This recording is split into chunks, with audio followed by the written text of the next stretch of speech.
Glória a Deus, graça e paz, na bênção do Senhor. Amém. Amém. Alguém com medo de chuva? Não? Vocês estão aqui porque não tiveram medo. Glória a Deus. Aleluia. Eu tenho uma notícia boa para os irmãos. Quer ouvir, Jás? Pode mandar? Quem quer ter a sua família abençoada? Eu vou fazer uma enquete. Quem tem problemas na família?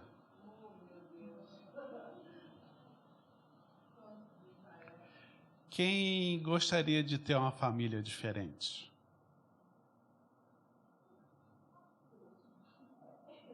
Quem gostaria de ter nascido noutra família? Ó, o povo está afiado, está na bênção. Que eu já ouvi alguns dizendo que gostaria de ser de outra família. Mas aqui os abençoados encaram aquilo que Deus determinou. Então, a partir de próximo domingo, 7 semanas, família abençoada. Amém? Então, se você tem problemas na família, 7 semanas para resolver esse problema. Se você quer ter uma família melhor, 7 semanas para ter essa família melhor. Se você queria ter uma família diferente do que está, 7 semanas para você ver o sobrenatural de Deus na sua vida. Então serão um total de 52 dias, onde a Igreja Boas Vidas estará focada, concentrada em ouvir testemunhos de milagres dentro das famílias, de ouvir ações de graças de Deus ter mudado a família da água para o vinho, onde aqueles que já não tinham mais esperança de que alguma coisa acontecesse, nós vamos ouvir muitas coisas boas da parte de Deus. Então se programe para que nesses 52 dias nós estejamos ouvindo de Deus o que é necessário fazer para que essas coisas aconteçam. Amém? Dizem por aí que nada está tão ruim que não possa melhorar. Dizem também que nada está tão bom que não possa ficar melhor. É claro que quem disse isso tirou da Bíblia, porque Deus, Ele nos surpreende quando nós deixamos que Ele opere em nossas vidas. E para Ele operar, é claro, precisamos ter fé. Diz a minha Bíblia e a tua Bíblia que sem fé é impossível agradar a Deus. Mas alguns dizem assim, eu não tenho fé. Eu também não tenho. A minha fé é do tamanho do grãozinho de mostarda. E eu faço de tudo para que Deus aumente essa fé em mim. Mas eu leio a Bíblia, não preciso que nenhum profeta venha me dizer isso. É só ler a Bíblia. A minha Bíblia diz que a fé vem pelo ouvir, e o ouvir da palavra de Deus. Esta semana eu estava meditando, pensando aqui no culto. Por que a gente vem para o culto todo dia que tem um culto? Porque a gente vem para a igreja, para o templo, toda vez que tem um culto. Aí tem um louvor, na quarta-feira às vezes não tem um ministério de adoração, a gente bota ali um vídeo, bota um áudio e ficamos, e depois ficamos de meia hora, 40 minutos, 1 hora ouvindo uma pregação. Enquanto que outras pessoas estão indo para o shopping, indo para a praia, indo passear, indo dormir, indo fazer comida, indo para uma academia, para um futebol. Por que a gente faz isso? E a resposta de Deus foi essa. Para que a gente tenha fé. Porque a fé vem pelo ouvir da palavra de Deus. E é na casa de Deus, na igreja, no templo, na casa do Pai, que nós ouvimos essa palavra. E a cada vez que você vem, que eu venho para a casa de Deus, a nossa fé é aumentada. E quando a nossa fé é aumentada, o Senhor nos surpreende. Nós achamos que não vamos ter fé suficiente para resolver aquele problema. E Deus nos surpreende dizendo, olha, tem sim. Se você tiver um pouquinho só de fé, você vai dizer para aquele monte de dívidas, de contas e de boletos, sai da minha família, sai da minha casa. E ele vai ser desfeito. Não é isso que diz a Bíblia? Sim ou não? Mais ou menos, né? Eu estou falando aqui na Bíblia do apóstolo Pereira, né? Que a Bíblia mesmo diz que dirá para os montes, sai e vá para o abismo. Então é monte de despesa, monte de problema, monte de dificuldade, monte de desilusão, monte de coisa ruim, sai do nosso meio. Quem quer isso na sua família? Amém, eu também quero. Mas aí vem o diabo. O diabo diz assim, você não merece. Você não fez por onde. Você não faz a sua parte. E eu vou dizer assim, que você não presta. Você também não presta. Eu também não presto. Porque a Bíblia diz que não há nenhum justo sequer nessa terra. Não há ninguém certinho. Mas vamos ver o que Deus diz sobre isso. Então, abra aí em Hebreus, capítulo 11. Hebreus, capítulo 11.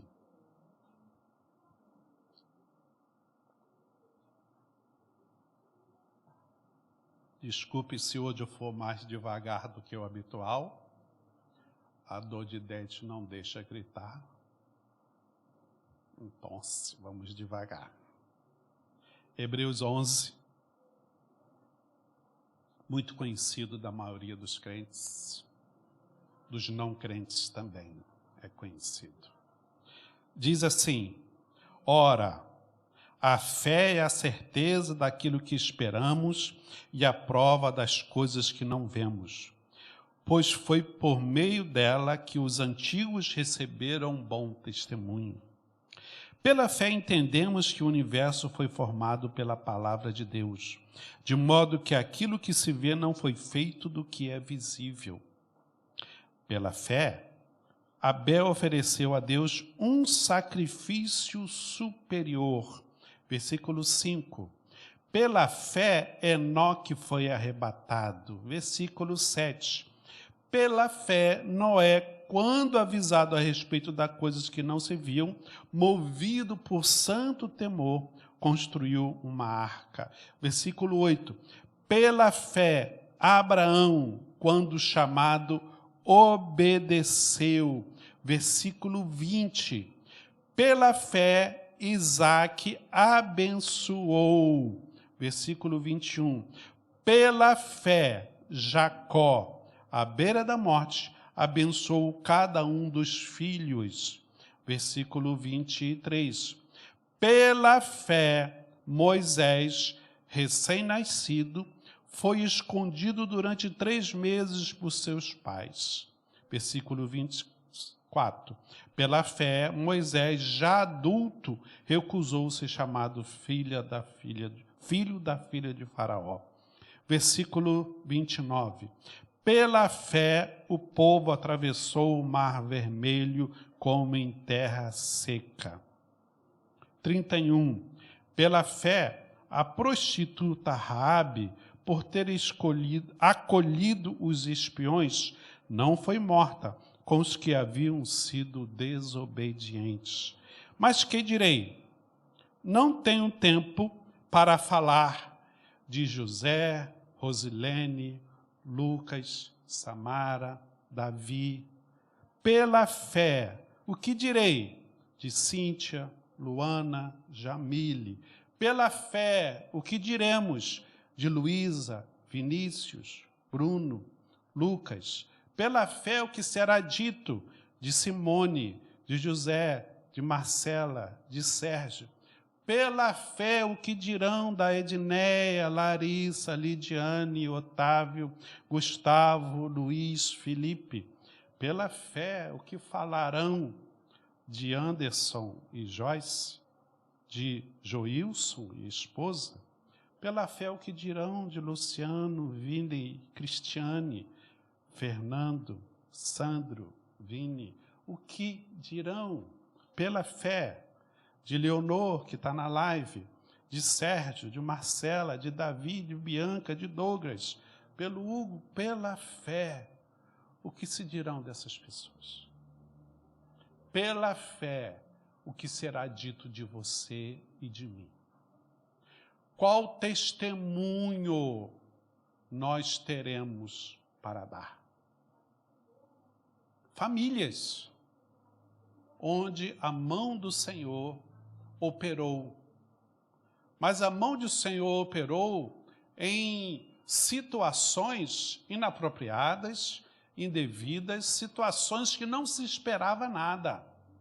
O destino de Moisés era morrer novinho, sentença de morte, mas os seus pais o esconderam. O destino de Jacó era morrer, o seu irmão decretou a morte dele, Jacó, mas ele abençoou os seus filhos e seus netos. Pela fé, Raabe, aí a história muda. Porque até aqui, até falar de Raabe, só se falou de patriarcas. Noé, Abraão, Jacó, José. E quem é Raabe no meio disso tudo? Quem aqui não conhece a história de Raabe? Todo mundo conhece. Conhece, Adné? E por que não levantou o dedo, então? Lembro da história que o povo hebreu saiu do Egito, deixou de ser escravo, caminharam pelo deserto, atravessaram o Mar Vermelho, que nós lemos. E aí, naquele período de 40 anos, foram ali aprendendo como adorar a Deus. E depois daquele período, Moisés faleceu e já estava para atravessar o Rio Jordão para entrar na terra prometida, para entrar na terra que mana leite e mel. Quem atravessou foi Josué, conduzindo aquele povo. E houve ali uma batalha contra 2 reis e eles foram vitoriosos. Mas aí depois, diga assim, depois, a continuidade faz a diferença. Encontrou ali Jericó, uma cidade enorme, fortificada. Uma cidade que não queria dar passagem para os hebreus, porque eles ficaram com medo de que os hebreus os destruíssem e acabassem com eles. Josué falou, não, nós só queremos passar, é só de passagem. Nós queremos ir para o nosso destino, que é o céu. Nós queremos ir para o nosso objetivo, onde Deus nos mandou, onde está enterrado os nossos antepassados, uma terra que Jeová deu para a gente. Mas Jericó não acreditou e não deixou, e foi colocando um empecilho, os impedimentos. Mas diga aí, em 2023, as barreiras serão quebradas para a minha família ser feliz. Mas as barreiras estão aí. Todo tipo de impedimento nós encontramos. 2022 para 2023, a única diferença é uma virada de uma folhinha. É contagem regressiva. Mas a luta, a batalha, elas continuaram. O que diferencia em nós é a palavra do Senhor nosso Deus. Ela nos disse, esse ano vocês passarão quebrando barreiras. Sejam quais forem as barreiras para você alcançar, primeiro, a salvação e, segundo, a felicidade aqui nessa terra. Muitos têm dinheiro. Quem tem muito dinheiro aqui? Pela fé. Tem uns aí que esconde o jogo, está com a conta azul, entendeu? Está com o dinheiro aplicado, mas é que esconde o jogo. Né? Eita! Mas o que acontece? Tem dinheiro, mas não tem alegria dentro de casa. Tem dinheiro, mas não tem esperança. Tem dinheiro, tem um bom trabalho, tem um bom perfil nas mídias sociais, mas falta alguma coisa. E a família é a base. Tanto que foi a primeira coisa que Deus criou aqui para a humanidade na Terra, a família. Dando a Eva para Adão, já estava nos planos, e aí aconteceu de a primeira família ser criada. Mas as barreiras vão crescendo, Caim e Abel brigaram, discutiram, a Eva comeu e Adão comeu, e aí desandou tudo, assim como está desandado até hoje. Mas Josué buscou ao Senhor. Deus, como chegar ao nosso destino. Eu não acredito que a oração de Josué foi assim: Deus, como é que eu destruo o inimigo? Deus, como é que eu derrubo as muralhas? Deus, como é que eu acabo com eles? Eu não acredito que a oração de Josué foi essa. Eu acredito que Josué apresentou a Deus o que ele estava vivendo, o problema que ele tinha, chegar até a terra prometida. E é assim que Deus te dá a estratégia hoje para você alcançar a sua felicidade da sua família. Apresente a Deus o seu problema. O alvo final, o objetivo, o tema, o que você está precisando. Deus é que vai dizer o que fazer. Se é pegar um morteiro, um foguete, um míssil e jogar, se é pedir ajuda para outros reis. Naquele tempo eles faziam isso, né? Eles compravam exércitos. Hoje se chama milícia, hoje se chama um monte de coisa que com dinheiro se consegue lá os exércitos. Hoje no mundo está acontecendo isso. Vários países ajudando um país pequenininho porque um outro grande está invadindo.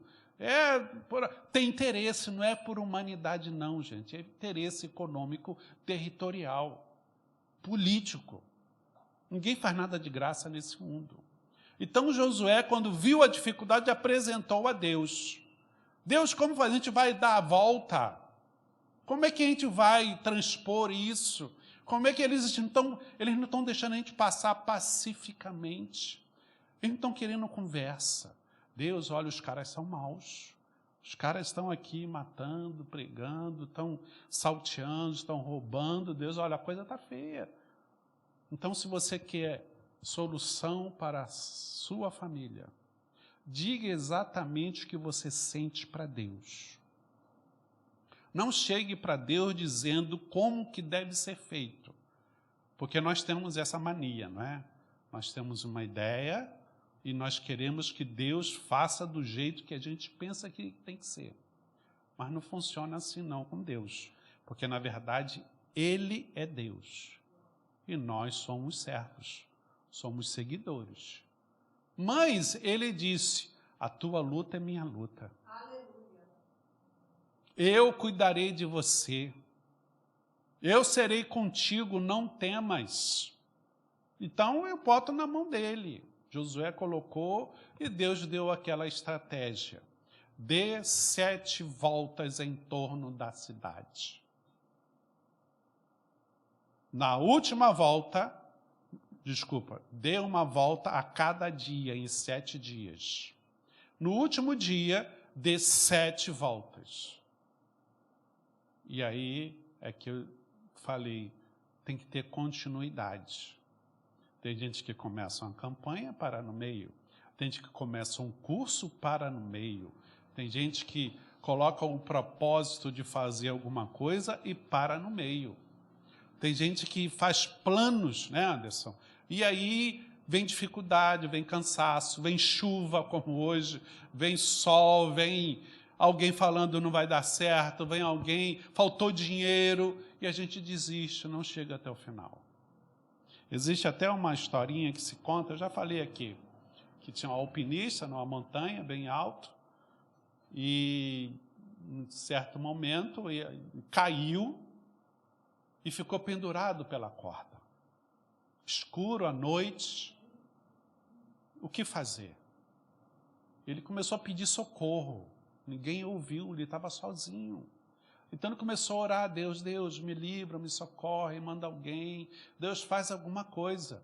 E é o que nós fazemos hoje em dia, a gente pede socorro primeiro para as pessoas, para depois pedir a Deus. E deveria ser o contrário, né?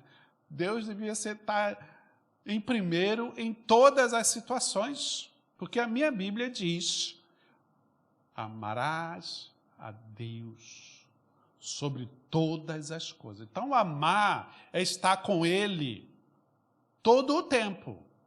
Assim como no casamento, né, eu sempre dou o exemplo aqui da apóstola, é meu, o juiz fala, na dor e na saúde, na riqueza e na pobreza. Então, nós também temos que ter esse sentimento para com Deus. Aconteceu o problema, Deus é o primeiro. Se Deus vai mandar alguém, se Deus vai fazer alguma coisa, é com Ele, assim como fez com Josué. E naquele homem ali, à noite, ele orando a Deus, ele orando, ele ouviu uma voz: larga a corda. Porque ele estava pendurado, segurando a corda do alpinista. Larga a corda. Ah, Deus, não vou largar não. Eu vou cair, vou morrer, vou me quebrar. Larga a corda. Não, não vou não, tem um precipício aqui, eu vou morrer. E ficou ali, e pela manhã veio a equipe de resgate. Viu aquele homem pendurado na corda, congelado, morreu a 1 metro do chão. E às vezes nós estamos nessa situação. Pedimos um socorro a Deus, Deus diz para a gente o que fazer e nós não fazemos. Mas diga aí, glória a Deus, que Josué nos dá esse exemplo. E ele deu essas 7 voltas, depois mais 7, total de 13 voltas num território imenso. Não diz a Bíblia aqui, eu não lembro de ter lido, quantos reclamaram, quantos desistiram. Diz a Bíblia que o povo de Deus teve vitória. Que foi tocado o chofar, quer dizer, a adoração aconteceu, os louvores a Deus, a intercessão, na obediência do ato profético que Deus revelou, e quando ali tocou o chofar, o povo gritou e orando a Deus, diz que houve um terremoto, a muralha rachou, o povo de Israel conseguiu entrar, e como o povo de Jericó, eles já estavam com medo dos hebreus, que já ouviram as histórias desde o Egito. Passou o Mar Vermelho, o Meribá, e os reis vizinhos que não conseguiram, o Rio Jordão, aquilo tudo ali, eles já estavam com medo. Então, quando teve terremoto, já era. Acabou. Mas nessa cidade havia uma mulher chamada Raabe. Diga aí, Raabe teve fé. Antes das muralhas caírem, antes de Deus dar a revelação, Josué mandou espiões, para ver o que podia ser feito. Eles entraram, conseguiram entrar de algum jeito na cidade, e os sentinelas descobriram e começaram a perseguir. Eles foram entrando, e entraram numa casa. Na casa de quem? De Raabe. Mas é interessante saber quem era Raabe. Todo mundo acho que já sabe. A Dinéia agora vai passar a saber. Raabe tinha uma profissão. Alguns dizem que é a profissão mais antiga do mundo, mas não é. A profissão mais antiga do mundo é de pastor. Mas Raabe era prostituta. Aí pergunta-se, como é que pode crente entrar na casa de uma prostituta naquele tempo? Hoje em dia, prostituição é até oficializado. existem sindicatos. O que não é permitido no Brasil é tráfico sexual. É negociar a mulher obrigatoriamente, né? na obrigação, na violência. Isso que não é permitido, mas a mulher ou o homem vender o seu corpo, isso aí não é ilegal. Mas naquele tempo, onde a moralidade, onde os costumes, né? Aquele negócio que vocês sabem, aquela hipocrisia, que os homens condenavam, mas eram os que usavam, né? Então, era hipocrisia. Então, eles entraram nessa casa. E aí que vem as surpresas de Deus. Porque para resolver problemas, Deus nos coloca, Vini, em situações que nós vamos achar um absurdo. Mas é o começo da solução. Porque de tantos lugares para entrar, eles entraram justamente na casa de Raabe. E Raabe olhou para eles e falou, olha só, nós temos ouvido o testemunho de fé de vocês. Por isso que é importante estar na casa de Deus nos cultos. Nós temos ouvido o testemunho do que Deus fez com vocês. E nós estamos atemorizados. Nós estamos com medo do que possa acontecer conosco. Isso já foi uma alegria para os espiões. Opa! Daí é uma forma de Deus dizer assim, estamos no caminho certo. E você, será que você está no caminho certo? Se você está aqui, você está no caminho certo. Amém? Amém. Teve uma pessoa que hoje falou assim, olha, está chovendo, eu estou com medo. Aí eu apelei. Se fosse uma coisa importante, você não ia enfrentar a tempestade? Agora, complementando. Se eu fosse para receber um dinheiro do patrão, para ganhar um presente, receber o salário, né? Ir para um shopping, para uma festa, não ia enfrentar? Graças a Deus que a pessoa ouviu e está aqui. Está recebendo a bênção. Porque se não está perdendo. Deixando de receber aquilo que Deus poderia estar dando. É igual aquelas festinhas, né, que sempre tem uma lembrancinha. É michuruca a lembrancinha, mas é a lembrancinha. Só ganha quem vai à festa. Só come o bolo gostoso quem foi à festa. Só dançou quem foi à festa. Só deu os parabéns quem foi à festa. Porque por telefone, pela mídia social, não é a mesma coisa. O pessoal é que faz a diferença. E aí, então, Josué, enviando seus espiões, os espiões ouviram ali aquele relato, opa, nós não somos ninguém. Nós não somos desconhecidos. Então diga para quem está do seu lado aí, Deus te conhece. O diabo também.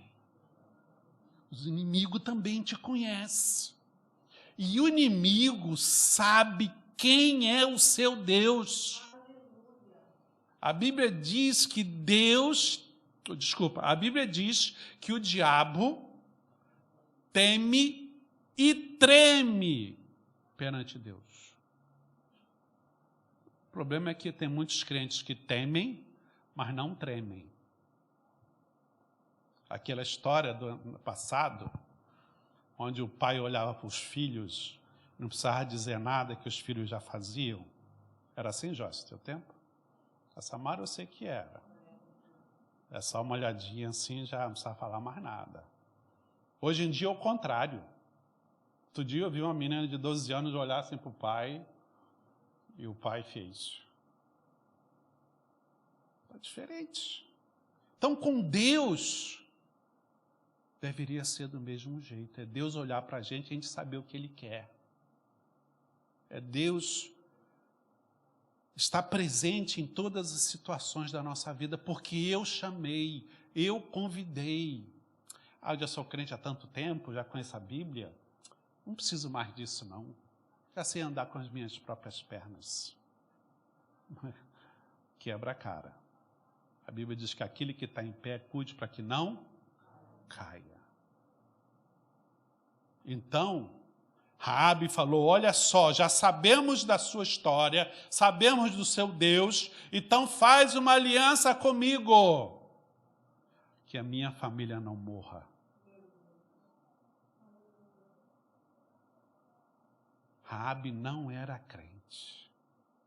Ela não era bem vista nem na cidade dela, nem na terra dela, nem no mundo dela. Porque prostituta sempre foi rejeitada naqueles tempos. Alguns historiadores dizem que Raabe tinha uma pousada, e nessa pousada é onde aconteciam as coisas. Outros, lá os tradutores da Septuaginta, dizem somente que ela era prostituta. Mas, de qualquer forma, era esse ambiente que aqueles espiões crentes encontraram. E foi nesse ambiente, onde não era igreja, não era casa de Deus, não era santo, não era um monte de coisa, foi nesse ambiente que aquela família teve o seu destino mudado. Não aconteceu na hora, mas havia ali uma promessa, porque os espiões falaram, olha, se você não nos entregar para o inimigo, está confirmado. Olha, se você colocar um fita escarlate na janela, está confirmada a aliança. Olha, e essa aliança só vai acontecer se todo mundo estiver dentro de casa. É por isso que a gente tem que vir para a casa do Pai. Eu não estou comparando aqui igreja, templo, com o local de prostituição. Mas eu estou dizendo que o local onde há uma aliança, ele deve ser preservado. Que os espiões falaram, olha, se todo mundo estiver aqui, nós vamos garantir. Se alguém sair, não é culpa nossa. Então eu digo para você, se você está na casa do Senhor, mas se alguém da tua família não está, não é culpa da igreja, não é culpa do pastor, não é culpa do líder de intercessão. Não. Pode pedir para entrar. Não é. Entendeu? Porque cada um sabe da sua responsabilidade. Aqueles que nós falamos de Jesus, aqueles que nós falamos da casa do Senhor, têm liberdade para vir, mas também têm liberdade para não vir. Mas eu sei o seguinte, que Raabe conseguiu manter toda a sua família dentro de casa, quando houve as 13 voltas, quando tocou o chofar, quando as muralhas caíram com o terremoto, quando os hebreus entraram e começaram a matar, destruir os soldados, os inimigos, quando começaram a botar fogo, foram acabando, mas onde tinha o sangue de Jesus, ninguém morreu. E fique sabendo ainda que a aliança era com Raabe, não era com todos da família. A Bíblia só registra a conversa com Raabe. Então, se ela, na casa dela, o pai, os filhos, os irmãos, eu estou dentro de casa, mas não quero saber desse Deus aí. Deus cumpre a aliança contigo. Porque Deus está falando de família, de restauração, de resgate, de melhoria, de mudança de destino. Porque o destino de Raabe, da família dela, era morrer igual os outros habitantes. Era morrer igual aqueles que estão lá fora, dirigindo-se para o inferno. Porque só será salvo pela nossa Bíblia, pela religião evangélica, aqueles que aceitaram a Jesus como seu único e suficiente Salvador. É a fé. E simbolicamente está aqui registrado pelo fio de escarlate. Aonde? Na janela. Então, quando o exército dos hebreus passaram pela muralha, viram uma janela com uma fita, um um pedaço de pano, lençol, aqui tem as bandeirolas aqui, os banners vermelhos. Naquela casa não pode acontecer nada. Sabe por quê? Porque ali houve um convertido. Ali tem alguém que aceitou Jesus. Ali tem alguém que fez uma aliança com o povo de Deus. E quem era Raabe? Uma pessoa incerta, impura aos olhos dos crentes, uma pessoa desacertada aos olhos da sua própria sociedade. Lembro lá na frente que tinha a mulher samaritana, tinha 5 maridos, teve 5 maridos, era ignorada, desprezada. Imagina se fosse prostituta. O que fariam com ela? Mas Raabe, ela teve a coragem de fazer uma aliança, um acordo. Ela é que propôs. Não esperou aparecer um anjo imenso, não esperou aparecer uma luz, não esperou aparecer alguém, algum profeta para dizer, eis que te digo. Não. Ela estava vendo o que ia acontecer com a sua família, qual o caminho que estava se dirigindo para aquela. E o que ela falou? Olha, protege a gente, guarda a gente, cuida da gente, porque eu já estou sabendo que o Deus de vocês é um Deus extraordinário, é um Deus tremendo, é um Deus que surpreende. E ali então aqueles homens de Deus confirmaram o acordo. Houve a batalha, a família de Raabe saiu inteira, Raabe foi inserida no meio do povo de Deus, aprendeu a cultura do povo de Deus, dos hebreus. É quando acontece, quando alguém aceita Jesus, um novo convertido, escola bíblica, discipulado, célula, conversa daqui, hora dali, mas isso aqui é certo, e eu achava que era errado, eu achava que era certo, e ele vai conhecendo. Casou com um hebreu. Mas como pode isso se havia a lei que Moisés deixou que não podia casar com pessoas estranhas? Ela era uma nova criatura. E reconhecia isso. Lembra de Isaías? Apareceu esse anjo. O anjo falou para ele, olha só, quem é que vai dar testemunho de mim? Quem que vai falar das coisas de Deus para esse povo? Isaías, que estava na casa de Deus, falou, Senhor, não sou eu não. Manda o Lucas, manda o Fernando, manda outra aí, porque não sou eu não. Eu sou uma pessoa impura, de lábios impuros, que vivo no meio, num lugar que todo mundo tem impuros lábios. Desacertados, errados, pecadores, impuros. Não tenho condições nenhuma de fazer nada, de falar do teu nome. O que o anjo fez então com Isaías? Quem pode dizer? O que o anjo fez com Isaías? Fala, Vini. Tocou com a brasa onde? Na boca, nos lábios. Lembra que eu disse no início que você precisa dizer para Deus o seu problema, o que você está sentindo? Não tem como esconder de Deus o que está lá dentro, que ninguém sabe, não tem. Então, quando Isaías diz, eu sou de lábios impuros, ele está dizendo qual era o pecado dele. Qual era o problema dele? Aquilo que ele considerava que era um impedimento para ele realizar a obra de Deus. E o que você considera que é o impedimento na sua vida para a sua família ser abençoada? Porque se Isaías falasse assim, eu tenho olhos impuros, a brasa ia cair aonde?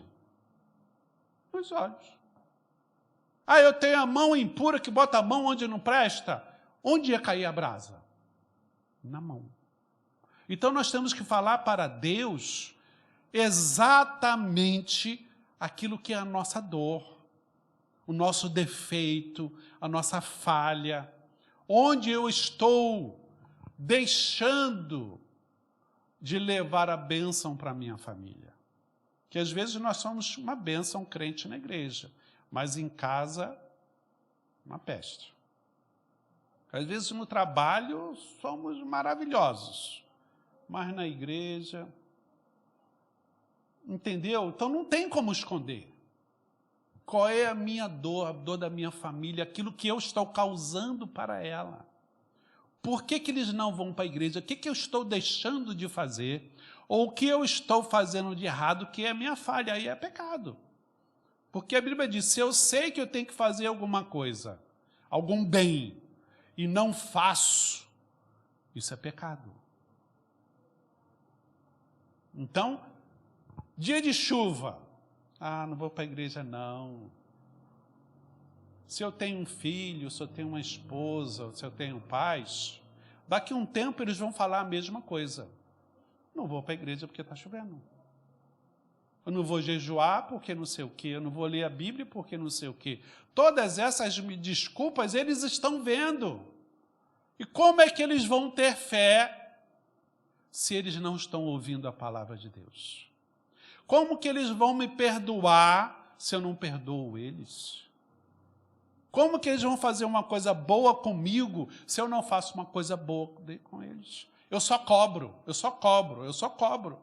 Então, isso que eu considero, eu fiz uma reflexão, e eu detectei que isso é minha falha, eu detectei que isso é um problema que eu preciso resolver. É isso que você tem que dizer para Deus.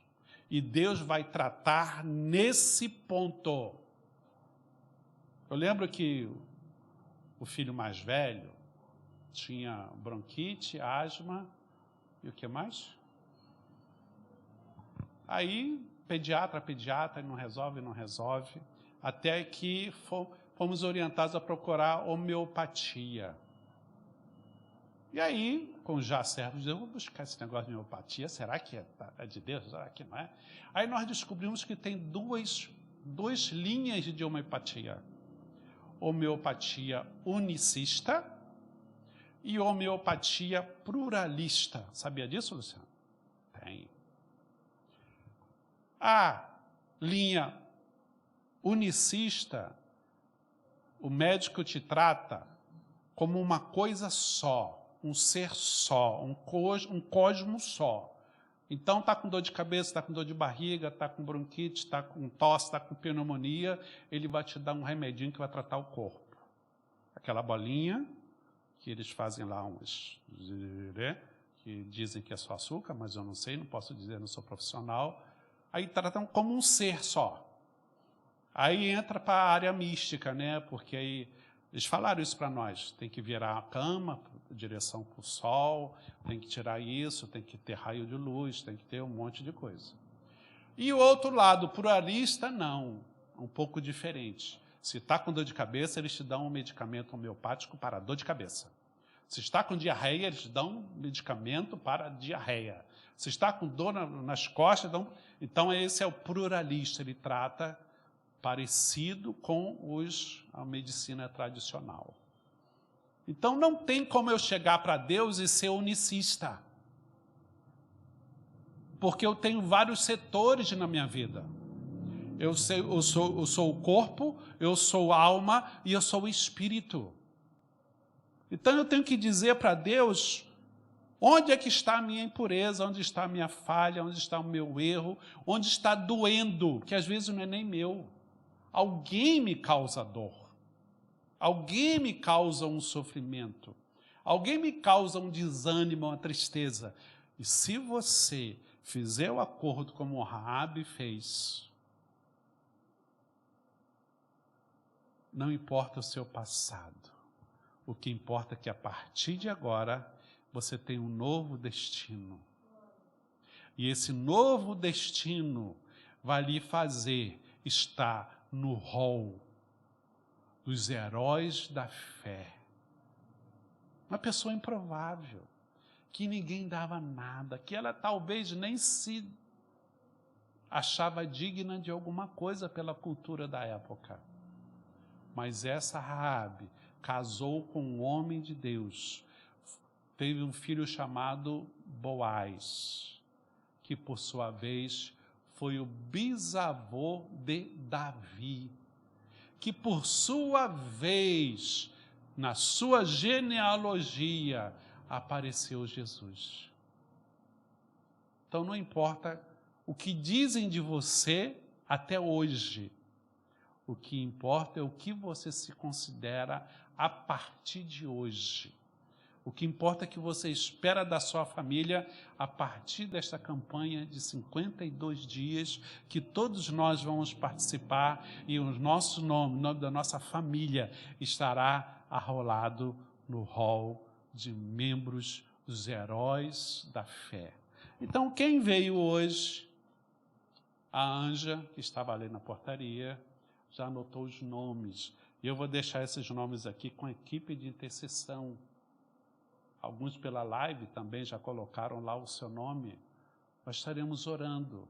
E você vindo todas as quartas, todos os domingos, o destino da sua família muda. Ah, mas eu já fiz tanto com minha família e eles não me dão crédito. Até hoje não dava. Mas a partir de agora vão te ver de uma forma diferente. Tu imagina quem estava dentro da casa, né, Joyce? De Raabe. Ô, Raabe, tu fez uma coisa doida, né? Você traiu o nosso país, traiu o nosso mundo. Você fez uma aliança lá com os inimigos. Porque Jericó enxergava os hebreus como inimigo. Mas depois, diga assim, depois, eles devem ter agradecido. Raabe, por sua causa nós estamos vivos agora. Raabe, por sua causa nós estamos juntos. Raabe, por sua causa a nossa história mudou. E eu pergunto para você, você quer ter a história da sua família mudada? Fique de pé. Vamos orar. Vamos orar, já oramos bastante. O culto hoje foi diferente, eu não sei se alguns perceberam, mas houve uma luta espiritual hoje. Talvez por isso que alguns faltaram, talvez por isso que alguns não sentiram algo habitual, mas grandes vitórias de Deus concedeu hoje. Porque hoje houve batalha, mas também houve vitória. Houve vitória. Alacalamanais, silamanais. Calamanalamanais. Hebreus 11:39 diz: todos aqueles da antiguidade receberam o bom testemunho por meio da fé. No entanto, nenhum deles recebeu o que havia sido prometido. Moisés não entrou na terra prometida. Já José morreu no Egito. E aí? Nenhum deles recebeu o que havia sido prometido. Deus havia planejado algo melhor para nós. Diga assim, Deus planejou algo melhor para mim e para a minha família. Para que conosco fossem eles, todos os que voltaram até o dia de hoje, fossem recompensados, aperfeiçoados. Porque é por exemplo deles que nós hoje podemos dizer, vai dar certo, vamos conseguir. Se Raabe conseguiu, nós vamos conseguir. Se José conseguiu, nós vamos conseguir. Se Moisés conseguiu, nós vamos conseguir. Porque Deus planejou o melhor para você e para mim. Pai querido, nós oramos, entregando as nossas vidas a Ti, sabendo que Tu tens planejado algo melhor para nós. O Teu povo disse que quer uma família melhor. O Teu povo declarou que espera que haja uma mudança. E nós declaramos na unção apostólica, família da água para o vinho. Declaramos que o que está bom vai ficar melhor. Declaramos que o que está ruim vai ficar bom. Declaramos que aquilo que não existe vai passar a existir. Declaramos que as nossas vidas serão transformadas, aperfeiçoadas, para que aqueles que estão ao nosso redor alcancem a tua bênção. Assim, abençoa o teu povo que está aqui, o que está na live. Continua recebendo a nossa adoração, Senhor, porque nós queremos sair daqui cheios de fé, para quando chegarmos na nossa casa dizermos: problema, saia; dificuldade, saia; luta, saia; inimigo, saia; dívidas, saia; enfermidade, saia; que vá para o abismo ou para o lugar que Jesus assim determinar. Em nome de Jesus, eu abençoo o teu povo, em nome de Jesus.